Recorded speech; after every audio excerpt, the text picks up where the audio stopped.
창세기 20번째 너의 미련은 나의 것. 창세기 11장 27절에서 12장 4절까지 봉독했습니다. 창세기에는 세 개의 큰 시작이 기록되어 있는데 아담, 노아, 아브라함입니다. 아담은 인류의 시작이죠. 노아는 홍수 심판 후에 새로운 인류의 시작이고 아브라함은 하나님이 선택한 민족, 나라의 시작입니다. 이제 창세기 전반부 11장과 후반부 12장이 어떻게 서로 연결되는지를 살펴보면서 창세기 전반부 강해를 마치려고 합니다. 믿음의 조상이라고 불리는 아브라함은 구약 성경에만 400번 이상, 또 신약 성경에 74번 등장하는 그런 분인데요. 종교적으로는 유대교와 기독교의 믿음의 조상, 또 역사적으로는 사라가 낳은 아들 이삭으로 이어지는 유대인의 조상이고, 그리고 또 하갈에서 낳은 아들 이스마엘의 자손, 그러니까 중동인의 조상이기도 합니다. 또 육신적으로는 다윗의 자손으로 예수 그리스도가 오셨기 때문에 이 아브라함의 생애는 전 성경의 흐름과 하나님의 구원사를 말해주는데, 하나님은 바벨론 사악한 문화 속에 살고 있는 아주 평범한 사람 아브라함을 불러내시고 어떻게 사람의 뜻을 내려놓게 하는지, 그리고 또 어떻게 그 자손들을 오늘의 크리스찬 포함입니다. 인도하셔서 하나님의 뜻을 이루는지를 기록하고 있습니다. 창세기 전반부 11장은 아브라함에 대해서 두 가지 사실을 기록하고 끝이 납니다. 첫째, 아버지 데라가 하란에서 죽었다는 사실. 둘째, 아브라함의 아내가 아이를 낳지 못한다는 사실. 앞으로 전개되는 하나님 역사에 아주 결정적인 역할을 담당합니다. 창세기 11장 31절에서 32절, 데라가 그 아들 아브라함과 하란의 아들인 그의 손자 롯과 그의 며느리 아브라함의 아내 사레를 데리고 갈대아인의 우르를 떠나 가나안 땅으로 가고자 하더니 하란에 이르러 거기 거류하였으며 데라는 나이가 205세가 되어 하란에서 죽었더라. 오늘 본문에 두 도시가 언급이 되는데, 이게 원래 아브라함이 살던 곳은 갈대아, 그러니까 바벨론의 우르입니다. 우르는 이라크와 쿠웨이트 국경에 있는 이 당시 정치, 경제, 문화, 무역의 중심지, 무려 4,000년부터 무역이 성행하고 상업이 번성해서 당시 인구가 약 30만에 이르던 그 최대 도시였다고 합니다. 전승에 가면은 아브라함의 아버지 데라가 이곳에서 우상을 만드는 직업을 갖고 있었습니다. 우르라는 단어의 뜻이 목마르다, 황폐하다, 그런 뜻이에요. 겉으로 보기에는 굉장히 풍요한 도시 같지만은 사실은 사람을 목마르게 하는 도시, 그러니까 타락한 세상을 상징합니다. 하나님이 아브라함 가족을 타락한 세상에서 불러내시는 것이 바로 그 구원사의 시작입니다. 하란은 갈대아 우르보다 한 600마일 북동쪽에 위치한 그 터키 남부에 있는 큰 도시인데 교차로라는 뜻을 가지고 있었습니다. 그러니까 당시 교통의 중심지였는데 우르에서 가나안까지의 딱 중간 지점. 자, 우리 다음 지도를 보겠습니다. 여러분, 저기 이제 초록색으로 보이는 부분이 이제 포타임은 아주 비옥한 초생딸이라고 불리는 그런, 다른 지역은 사막이니까요. 아시아에서 유럽과 아프리카를 연결하려면 여기를 지나지 않으면 갈 수가 없습니다. 그래서 아주 교통의 요지고, 자, 지리적인 요충지예요. 근데 우르와 하란은 이 바벨론의 제일 큰 두 도시인데, 바벨론 종교의 달신, 그 하란에는 아주 대신전이 있었고, 우르보다 더 풍요한 곳으로 데라와 데라 가족은 가던 길을 중단하고 하란에 정착을 하게 됩니다. 그리고 11장에 하란이 거기서 죽습니다. 11장 창세기 전반부의 끝이 그렇게 납니다. 자, 여러분 질문 있습니다. 지금 가나안 땅으로 여행을 주도한 사람은 아버지 데라인데 왜 아들 아브라함을 믿음의 조상이라고 부를까요?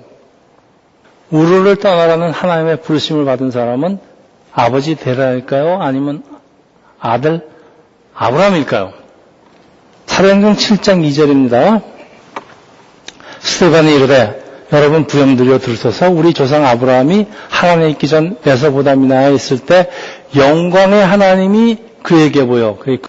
자, 성서학자들 아브라함이 갈대아 우르에서 부르심을 받았는데 아버지 데라를 설득해서 우르를 떠났다고 추측을 합니다.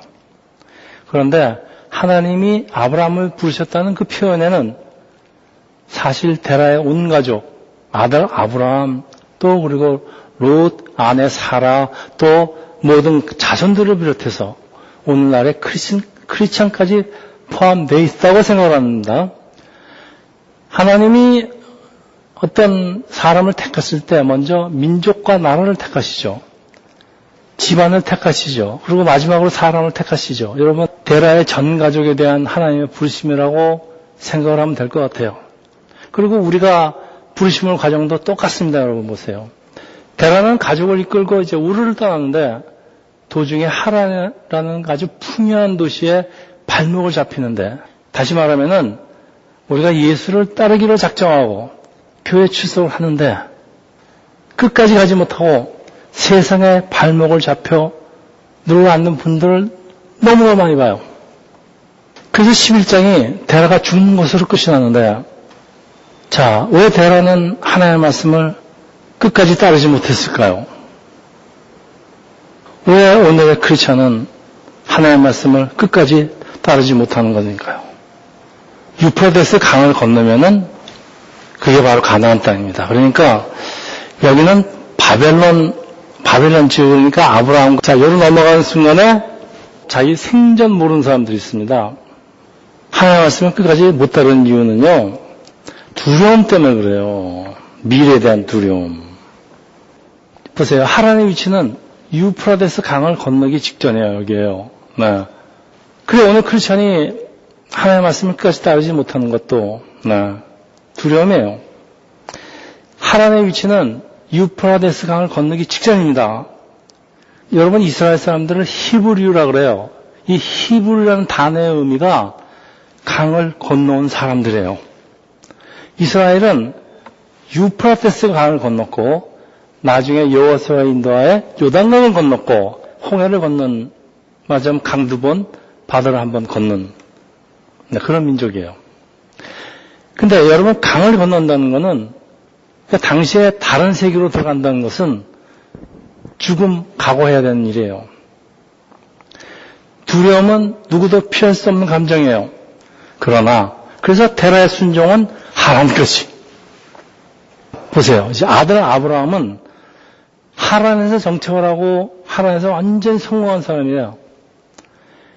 하란을 떠날 이유가 전혀 없는 사람이에요. 근데 하나님의 부르심이 임하니까 강을 건넜는데, 아브라함이 하나님 부르심을 받았을 때 망설임이 있었을까요? 망설임이 없었으면 사람 아니죠. 아브라함은 결단을 합니다. 이 믿음의 조상이라는 칭호가 아들 아브라함에게 돌아가는 이유입니다. 때때로 나의 신앙 여정의 위치는 어디인지 생각했어요. 자기 자신한테 질문해 보세요. 여러분, 유프라데스 강을 건넜습니까? 아니면은 강만 쳐다보면서 두려워서 떨고 있습니까? 아니면은 강까지는 갔는데 강에다 그냥 발만 적시고 이걸 어쩌면 좋을까? 그러고 있습니까? 이제 11장이 끝납니다. 12장은 데라가 죽은 후에 하나님은 하란에 있는 아들 아브라함을 불러내는 걸로 시작을 합니다. 12장이. 자, 여러분, 흥미로운 게 하나 있는데요. 이 데라라는 사람의 그 뜻이 지체하는 자입니다.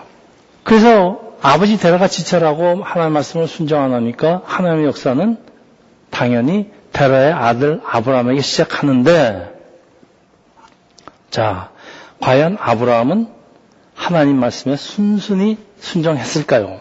이 아브라함이 여호와의 말씀을 따라갔고 롯도 그와 함께 갔으며 아브라함이 하란을 떠날 때 75세였더라. 네. 왜 아버지는 주저하는데 왜 아들은 순종할까요? 자, 12장 1절.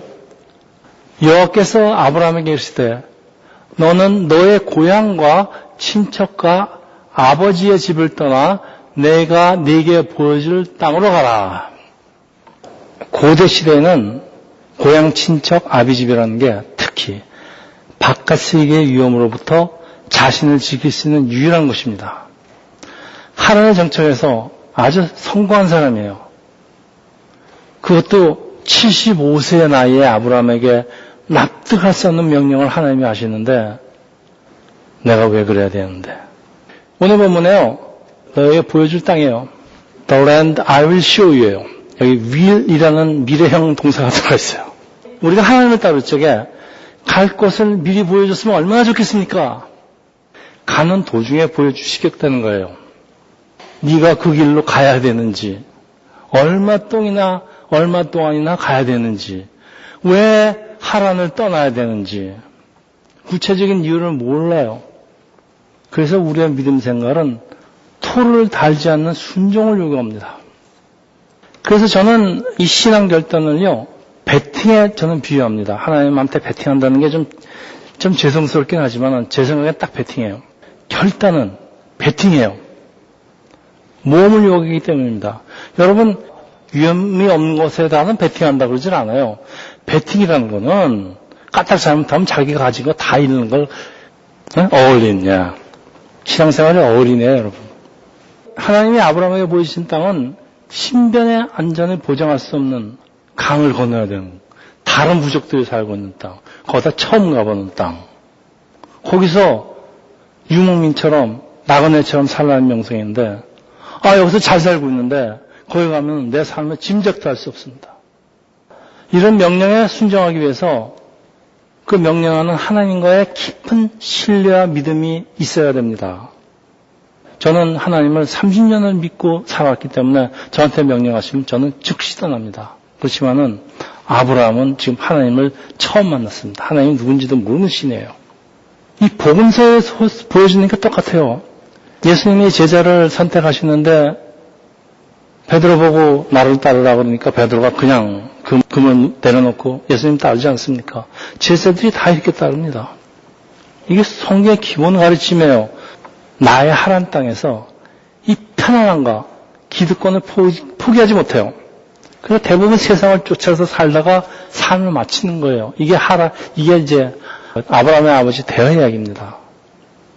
자, 사도 바울이 오늘 크리스찬에게 뭐라고 권면합니까? 빌립보서 3장 14절.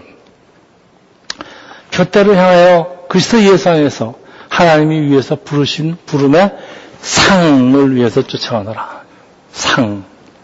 요거 없으면 사람이 쫓아갈 것 같아요. 아브라함이 하나님을 잘 모르는 상황에서 왜 하나님 음성에 즉시 응답할까요? 질문이 있습니다. 또 첫째, 아브라함은 하나님이 택하신 사람이기 때문에. 둘째, 그래서 그가 믿음의 조상이 될 사람이기 때문에. 많은 사람들이 이렇게 생각합니다.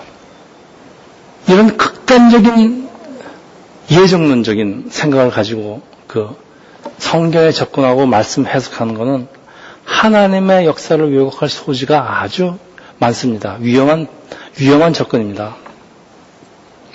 자, 여러분, 히브리서 기자는 뭐라고 얘기하는지 아브라함은 하나님을 떠나라는 명령에 즉시 순종한 이유를 설명합니다. 네, 보십시오. 히브리서 11장 10절. 이것은 그가 하나님께서 친히 설계하시고 건축하신 견고한 터 위에 세워진 도시를 고대했기 때문입니다. 보세요. 잘 알지 못한 하나님이긴 해요. 근데 아브라함에게는 무엇이 있었느냐? 타락한 세상의 삶에서 벗어나서 하나님이 누군지 모르지만은 그분이 계획하는 세상에서 살기를 고대했다는 사실이 중요합니다, 여러분. 여러분, 여리고성에서 기생 라합이 왜 정탐꾼들을 도와줍니까? 목숨을 걸고. 기생 라합이 그 타락한 자기 직업, 그 타락한 그 자기 생활에서 벗어나고 싶었어요. 그러니까 자기 목숨 걸고 정탐꾼을 도와주는 겁니다. 여러분 똑같습니다. 여러분이 우리가 이 땅을 살고 있는데 같이 그냥 환락 속에 빠지고 즐기고 말이죠. 그렇지만 어떤 사람은요, 싫어요, 이런 세상이. 살긴 살지만은 정말 우리가 이렇게 살아도 되는가? 우리에게 이제 이런 아주 순수한 열망이 있다면은 하나님이 이 열마에 응답하셔서요. 하나님의 역사가 강하게 일어납니다. 그거 잊지 마시기 바랍니다. 그 이유가 구체적으로 설명되는 경우는 아주 드물어요. 그렇지만은 항상 약속과 상이 따라온다는 사실. 애가 지금 맛있는 캔디를 쥐고 있는데 꽉 쥐고 있어요. 이거 내려놓게 하는 방법. 자, 하나님이 아브라함에게 약속하시는 그 더 좋은 것은 무엇일까요? 네. 성경은 세 가지 축복입니다. 보십시오. 12장이죠. 내가 너로 큰 민족을 이루고 첫 번. 내게 복을 주어 내 이름을 창대하게 하리니 너는 복이 될지어라. 세 가지 약속. 자, 저 세 가지 약속을 우리가 분석해 보겠습니다. 첫째, 큰 민족을 이루고 75살이 되도록 아들이 없는 아브라함에게 하신 약속인데 거부할 수 없는 약속입니다. 그렇지만 고향을 떠난 것에 대한 보상이에요. 자기 아내 사라가 아이를 낳을 수 없는 몸인데 아브라함한테는 참 믿기 어려운 약속이에요. 이 신이 보통 신이 아니에요. 전지전능한 신 같아요. 그래서 아브라함이 베팅을 했습니다. 우리 인생에서요.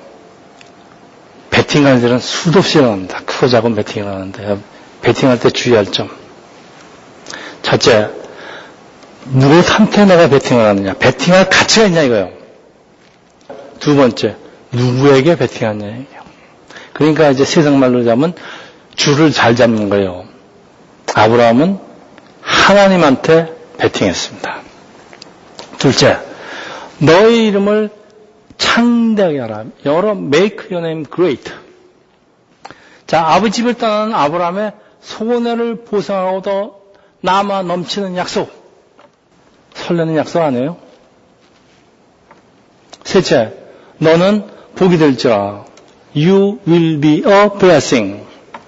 여기 개역 한글에는 너는 복의 근원이 될지라 라고 번역을 했어요. 그래서 우리한테 복의 근원이란 말이 이제 아브라함은 복의 근원이라는 말이 익숙해 있는데 요즘 여러분은 황금 알을 가지겠습니까? 아니면은 황금 알을 낳는 거위를 가지겠습니까? 여러분은 복을 받으시겠습니까? 아니면 여러분이 복이 되시겠습니까? 흥미로운 게 하나 있어요. 이 히브리어는 참 독특한 문법 형태가 많아요. 하나님의 언어라 그런지 여기 2, 3절에 사용된 그 히브리어 동사가 모두가요. 그러니까 코홀타티브라는 게 이 말하는 사람의 단호한 의지를 나타내는 동사 형태가 있어요. 아무리 마음이 간절해도 이루어지지 않는 게 대부분이에요. 왜 안 될까요? 사람의 능력에 한계가 있으니까. 마음만 간절하면 뭐예요? 그런데 이 전능하신 하나님의 단호한 의지가 이거는 100% 전능하니까 실현되는 축복이에요. 예언이에요. 여러분, 나의 능력보다 나의 부모보다 내가 가진 배경보다 더 믿을 수 있는 분은 누구예요? 전지전능한 하나님일 수밖에 없어요. 여러분, 베팅을 하시려면은 하나님한테 베팅하세요. 자, 계속되는 구절은 복의 근원이 된다는 의미를 잘 설명하는데 한번 봅시다. 우리 또. 너를 축복한 자에게는 내가 복을 내리고 너를 저주한 자에게는 내가 저주하리니 땅의 모든 족속이 너로 말미암아 복을 얻을 것이라 하신지라. 자, 보십시오. 여기 축복하다. 히브리어가 바락입니다. 이 바락의 명사형이 blessing이에요.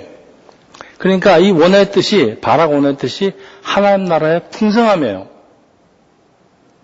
하나님의 축복을 이 세상에서 잘 먹고 잘 사는 거라고 생각하면 큰 오해입니다. 하나님이 주시는 복의 핵심이 천국의 풍성한 삶, 천국에서의 풍성한 삶이 되기도 하고 천국은 아직 못 갔지만은 천국같이 풍성한 삶, 이 땅에서. 그러니까 구원입니다. 구원은 우리가 정말 죽어서 가는 구원이기도 하지만은 이 땅에서 구원받고 사는 삶, 그 삶을 말해요. 구원은 죽어야만 누리는 게 아니에요.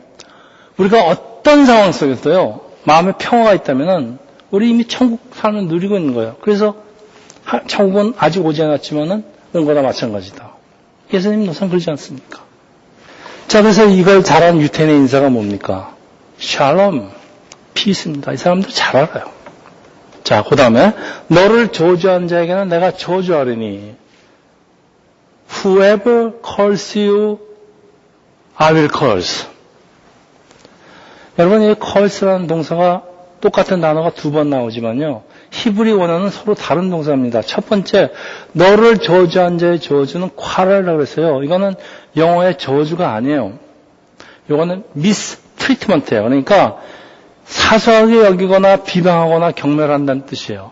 나를 사소하게 여기든가 나를 비방하거나 이런다는 얘기입니다. 그리고 하나님이 하시는 둘째, 내가 저주하리니 하나님이 저주하신다는 그 저주는 그 원어가 아랄이에요. 요게 이제 축복하다, 이 블레싱의 반대말, 컬스입니다, 이게. 나 같은 선한 사람을 저주할까?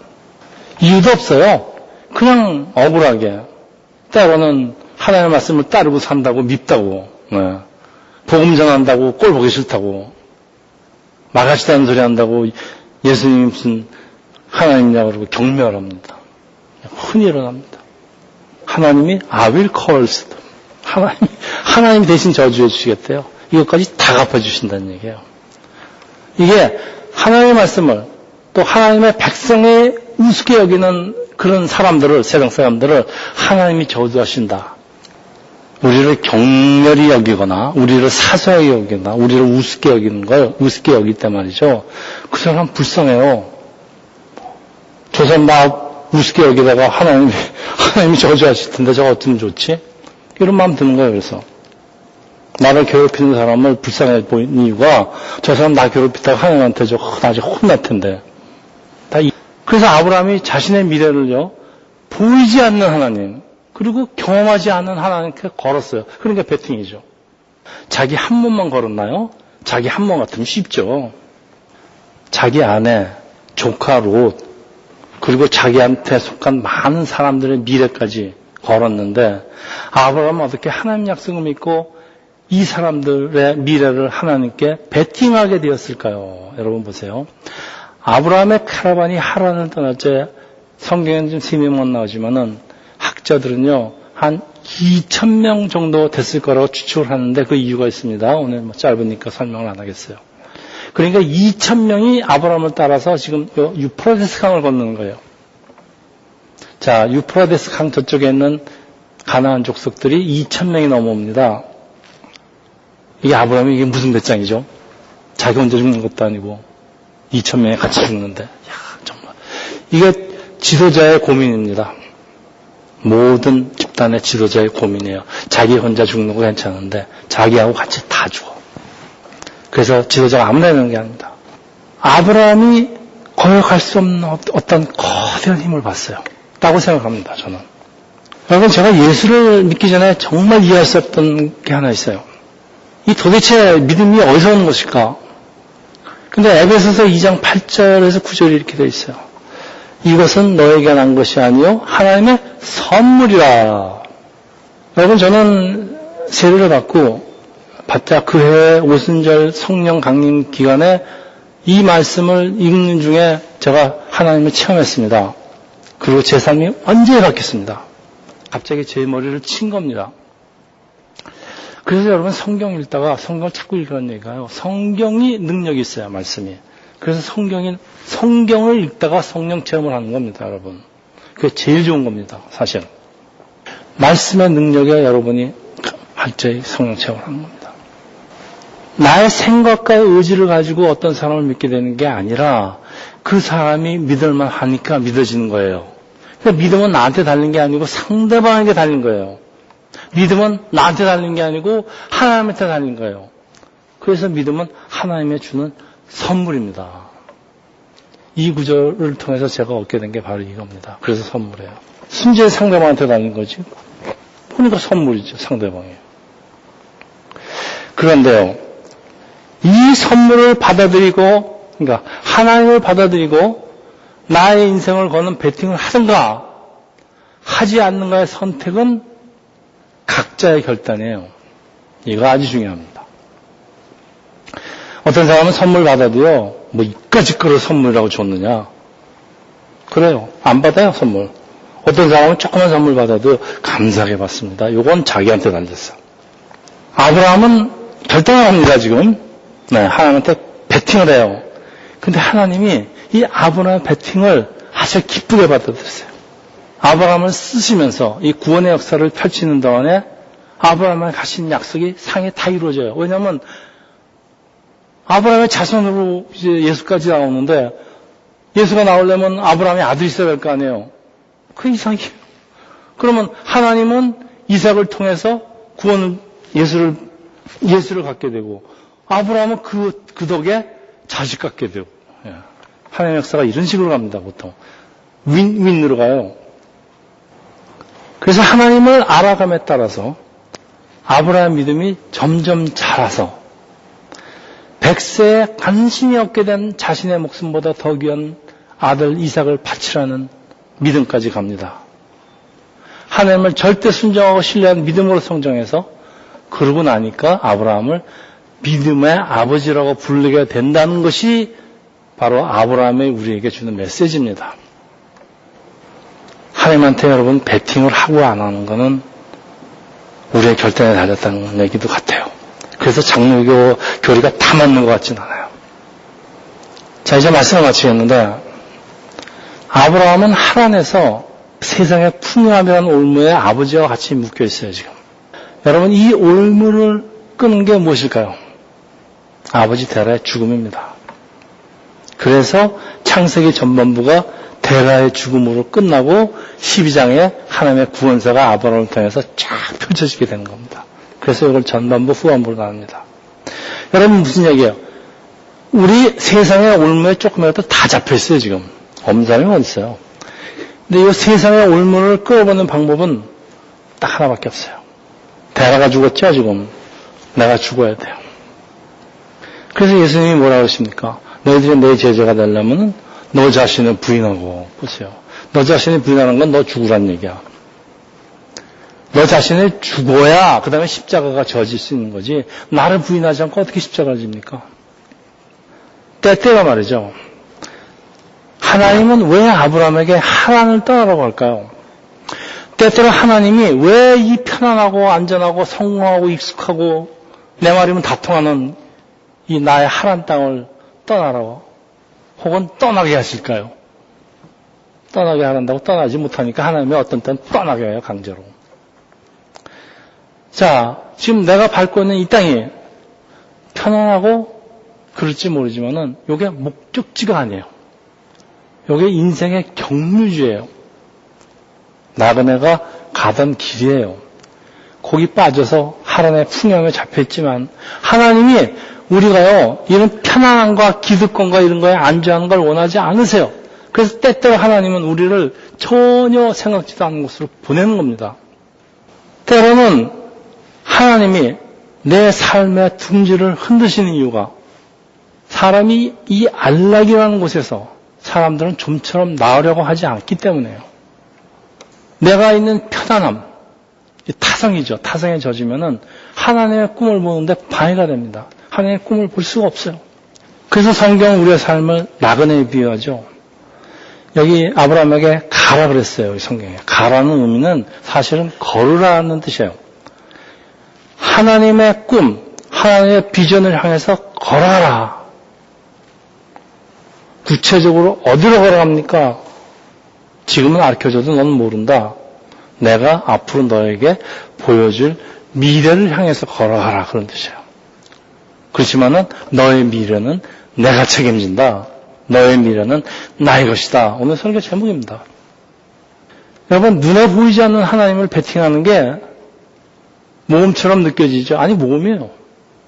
저는 처음 예수 믿은 쪽에요. 이런 생각을 했어요. 제가 하나님 말씀을 7년 동안 공부하다 보니까 하나님께 베팅하려면 결단이 필요해요. 그리고 이 결단은 분명히 모험이에요. 근데 베팅할 만한 모험이라는 확신이 들었어요. 물론 이거 하나님의 은혜긴 합니다. 그리고 제가 이 나의 어린하고 모든 것을 걸고 지금 30년 살고 있는데 이 베팅은 제가 한 모든 베팅 중에서 제가 제일 잘했다고 저는 확신합니다. 그 이유가 하나님은 쭉 나의 미래를 책임지고 있다는 것을 제가 부인할 방법이 없기 때문에 그렇습니다. 자, 여러분, 하나님께 나의 미래를 책임진다는 것은 네, 젊은 분한테 반드시 젊은 분들은 알아야 됩니다. 그렇지만은 꼭 젊은 분한테 해당되는 것도 아니에요. 왜냐하면 궁극적인 우리의 미래는 천국의 삶이라고 그래요. 그래서 사실 나이가 많으면 많을수록 더 심각하게 가까이 다가오는 문제입니다, 이게. 여러분, 어디다 베팅하시겠어요? 젊었을 때는 하나님한테 베팅하다가 점점 하나님께 가까이 가면서 그 천국의 삶을 베팅해야 되는 거 아닙니까? 그리고 여러분은 여러분의 미래를 어떻게 전개하겠습니까? 이건 젊으신 분한테 제가 치밀하게 계획 세워야 되죠. 그리고 굳센 의지를 가지고 이거 갖고도 안 됩니다. 돌다리 두드려 가면서 조심스럽게. 그러나 여러분 계획한 대로 나의 인생이 전개된다면은 세상에 실패해서 사라진 사람이 어디 있어요? 지만대로 안 된다는 얘기입니다. 또 때로는 이런 생각이 들 때가 있어요. 그래, 나 혼자 하나님의 말씀대로 산다고 뭐 세상이 달라지나? 달라집니다. 제가 수학 문제 또 하나 질문할게요. 이건 쉬워요. 하나와 둘 차이는 하나입니다. 그렇죠? 네. 근데 하나와 제로, 0의 차이는 하나일까요? 1에서 0을 빼면 1. 2에서 하나를 빼도 하나. 1에서 제로를 빼도 하나. 똑같아. 그게 하나일까요? 근데 그렇지가 않아요. 여러분, 이거는 무와 유의 차이예요. 하나 차이가 아니고. 하나라도 있는 것과 아무것도 없는 거 엄청난 차이예요. 나 하나가 나 하나 아니에요. 하나님이 나 한 사람에도 사용해서 아주 큰 일을 치르신다는 거. 하나님이 아브라함 하나를 사용해서 큰 일을 치르신다는 게 이게 오늘 본문 말씀이에요. 그 예수님 말씀도 그래요. 마지막으로 여러분 뭐 너무나 잘하는 거. 너희는 먼저 그의 나라와 그의 의를 구하라. 그리하면 이 모든 것이 너희가 더하리라. 그 다음이 중요합니다. 내일을 위하여 염려하지 말라. 내일은 내일이 염려할 것이요. 제가 여러 번 얘기하지 않습니까? 내일은 내일이 염려할 것이요. 저는 이렇게 해석하겠습니다. 너희의 내일은 내가 책임지니까 너가 걱정하는 일 아니야. 너의 미래는 내가 책임지기 때문에 네가 염려할 일 아니야. 저 예수님도 그렇지 않습니까? 항상 하나님의 나라와 의를 먼저 구하시길 바라는 이유는 나의 미래가 나의 것이 아니에요. 하나님 것이기 때문에 그래요. 여러분의 미래를 하나님께 베팅하시겠어요? 아니면은 이 세상 안락과 편안과 기득권을 주장하면서 여기서 시간 낭비하시겠습니까? 저는 지금 한참 지내고 있는 우리나라 장관 그 청문회를 보면서요. 이 사람들이 지금 발목 잡힌 게 40년 전 일 갖고 발목도 잡히고 있어요, 지금. 참 능력 있는 사람 같아요. 저 사람들이 했으면 좋겠어. 근데 저분들이 만일 이 사람들이 젊었을 때부터 큰 비전, 내가 나중에 장관 될 거야. 내가 나중에 대통령 될 거야. 이런 큰 비전을 가지고 살았다면요. 이렇게 시시한 짓 하면서 이런데 발목 잡히지 않았을 거예요. 그리고 나라를 위해서 큰일 했을 거예요. 아주 안타까워요, 저는. 젊은아한테 제가 부탁합니다. 사소한 일 같은 것도요. 여러분이 뭘 될지 누가 알아요, 여러분. 하나님 안에 있어 보세요. 여러분 나중에 뭐가 될지 어떻게 알아요? 그때 여러분이 지금 하던 시시한 짓 때문에 여러분 나중에 발목 잡히지 마세요. 제가 이 얘기하고 싶어요. 축복하다, 이 바락이라는 단어가요. 원래 원어가 무릎을 꿇다라는 동사에서 파생된 그 단어입니다. 하나님의 축복, 바락이 그냥 얻어지는 게 아니에요. 하나님께 무릎을 꿇고 하나님께 순종한 사람들에게 주어지는 축복입니다, 여러분. 그래서 나의 미래를 하나님께 맡기고 이런 사람들은요. 아침 안개처럼 금방 없어질 그 허황된 허무한 세상 것 조지면서 이런 사소한 일에 세월을 낭비하지 않기 때문에 사소한 일에 나중에 발목 잡히지 않아요. 그러니까 여러분의 때가 오면은, 여러분의 때가 언제인지 모르죠, 우리는. 그렇지만은, 여러분이 가지고 있는 능력을 이런데 시시한데 발목 잡히지 않고 마음껏 여러분 펼칠 기회가 주어진다는 거 잊지 마십시오. 여러분의 미래를 하나님께 맡기시기를 예수의 이름으로 축원합니다. 기도하겠습니다. 할렐루야. 오늘 아브라함이 또 대화의 삶을 통해서 하나님이 우리를 어떻게 축복하시고 인도하신지를 배웠습니다. 우리 하나님이 계획하시는 나라를 고대하면서 우리 오직 주만 바라보면서 그렇게 살기를 또 결단하기를 원합니다. 하나님 아버지, 저희들 의지가 약하고 세상에 너무 빠져서 결단하기가 쉽지 않습니다. 배팅이 안 됩니다. 하나님 아버지, 저희들에게 배팅할 용기를 주시고 힘을 주시고 하나님 저희들에게 하나님이 주시는 그 거부할 수 없는 그 능력을 저희들에게 보여주셔서 저희들 하나님의 말씀을 따라 사는데 전혀 부족함이 없는 삶을 살 수 있도록 인도해 주시옵소서.